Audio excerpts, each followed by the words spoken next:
can I ask what sort of role Steven Spielberg actually had on the film? Was it more sort of helping you set it up and work on the story a bit with you? Or? Everything. I mean, we worked on the script, countless meetings. We worked on the, casting. He gave suggestions. He watched dailies in the editing room. He spent hours with me in the editing room. It was fantastic there, too.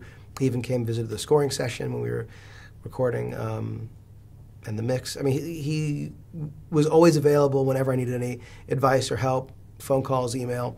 I can't say enough about working with him. It was amazing. Right. And what about working with such a young cast? There's that classic idiom about not working with kids and animals, but you got rid of all the dogs, I noticed in the film. But I did. You sort of have a very young cast. How was that for you? It was amazing working with these kids. I mean, partly because they were just wonderful to watch, and they had a great dynamic. Every sort of permutation of coupling them together or grouping them together had a different sort of fun, especially when they were all together in scenes. But the fact they hadn't worked before really, and a couple never at all, was fantastic. I mean, they were obviously, we put them through their paces in the auditions, but once they got to set and kind of adjusted after a few days, working with them I felt like I was working with these sort of finds because I'd never seen them before, and that was great, and yet they were great. So it was fun.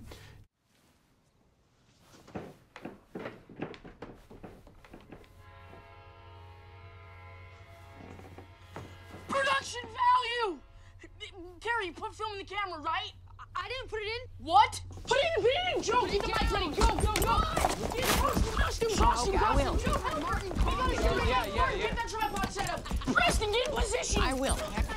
Martin, go! Martin, you know your line. Carrie, get that camera ready. Go! Shut up. We'll start on Allison and pan to the train, right? God, I hope we don't miss it. Shut up! I am trying! Get that set up! Positions! Ready. Start filming. Be extra loud when the train passes by. Here we go. And action! John, I don't like it. This case, these murders. What do you want me to do? Go to Michigan with you? Mackinac Island's beautiful this time of year. I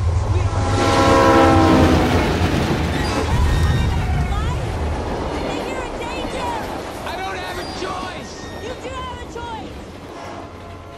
John, I've never asked you to stop. I need to know this isn't the last time I'm going to see you. I love you so much. I love you too! Guys, watch out! Joe, what the hell are you? Oh my God! Run! Oh my God!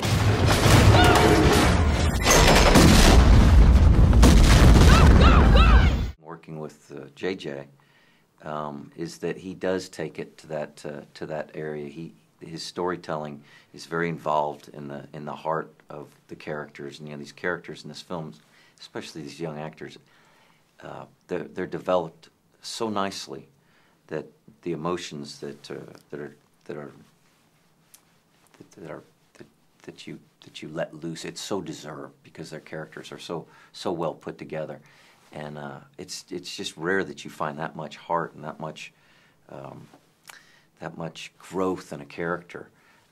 These young characters, and you could almost see it getting sort of silly, but it's done so meticulously and so well that how rare is it that you get to go into a film and you're all of a sudden watching a scene of, say, like when it's Joel and Elle Fanning together, and you start getting emotional, and it's bringing you your childhood again, and it's just done so well. And it's to get to be on a set and watch a guy like that work with these kids and to work with them personally, and of course those moments catch you off guard. It's not necessarily what you're going to expect when you get to the set, and then you go do the other fun stuff. But that's just a great experience working with him because of those little tweaks he does. That little mad mind is crazy.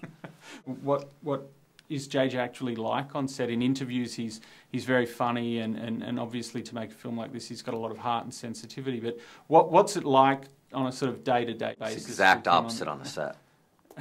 Right? Really? He screams, he yells, he's got the sensitivity of a dragon. Tell him. Opposite of that. Actually, he's really nice, and there's 6 kids in the movie, and JJ's the 7th on set. He's like always like cracking jokes. He's really passionate about his work, but he makes it so fun. Like you wake up in the morning and you say, "Oh, I gotta go to work," but I mean for us it's, gotta wake up and I gotta go work with J.J. Abrams. What am I gonna do? It's like so much fun to work with him, and he's really kind. For the kids, when we were together a lot, he let us improvise quite a bit actually, because he wanted us to be real. And in real life, you have like that overlapping in the talk. You don't have one line, one person says a line, one person says the next line, one person says this line. It's just like all like thrown together, and he really wanted that because that's what makes it real. And that was kind of like his motto that I noticed, is like whatever makes the movie more real. How am I supposed to be a zombie? Oh, pretty much just be a lifeless ghoul with no soul, dead eyes, scary. Did you ever have Miss Mullen? For English? Yeah. Yeah. Kind of like her, but hungry for human flesh. Like she wants to turn somebody into a zombie, because that's kind of what zombies do. Okay.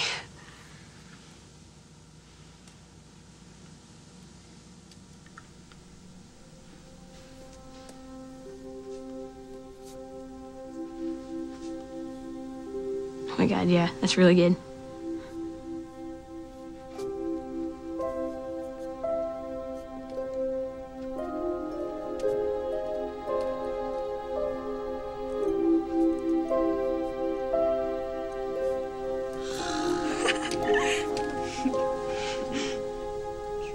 Not bad. Really? Really.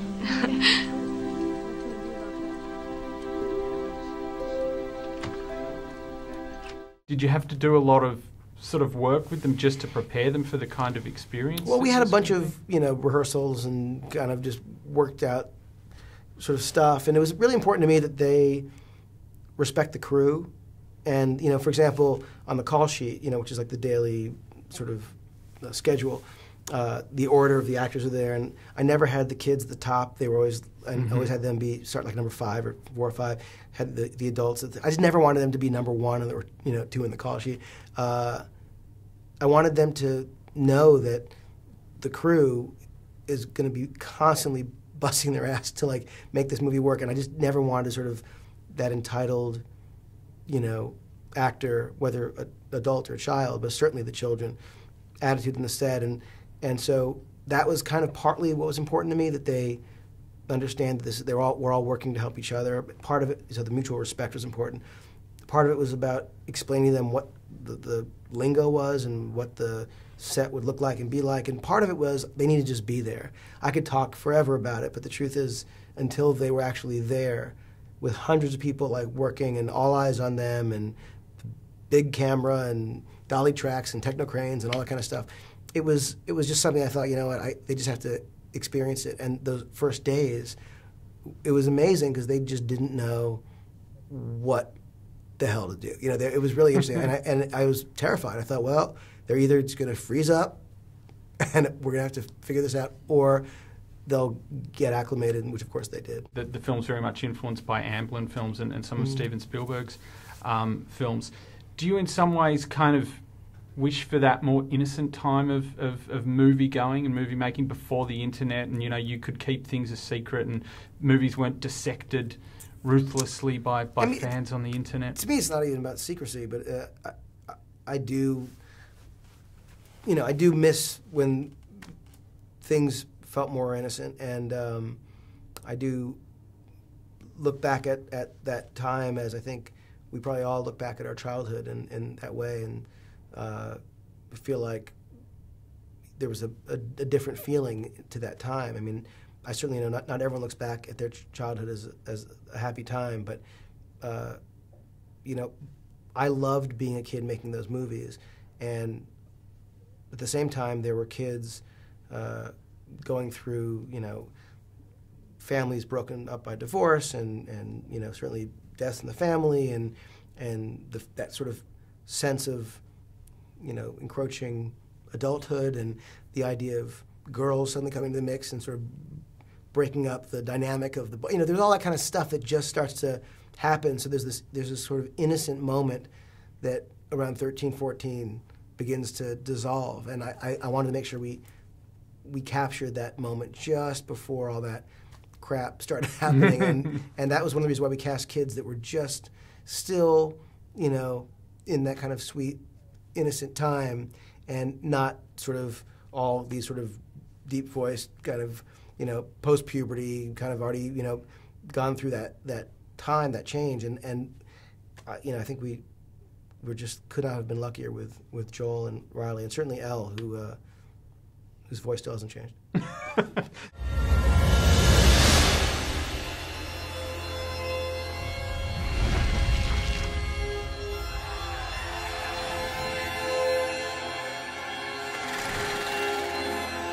We have to find this thing. I don't feel good about this. Go! I saw it. No one believes me. I believe you.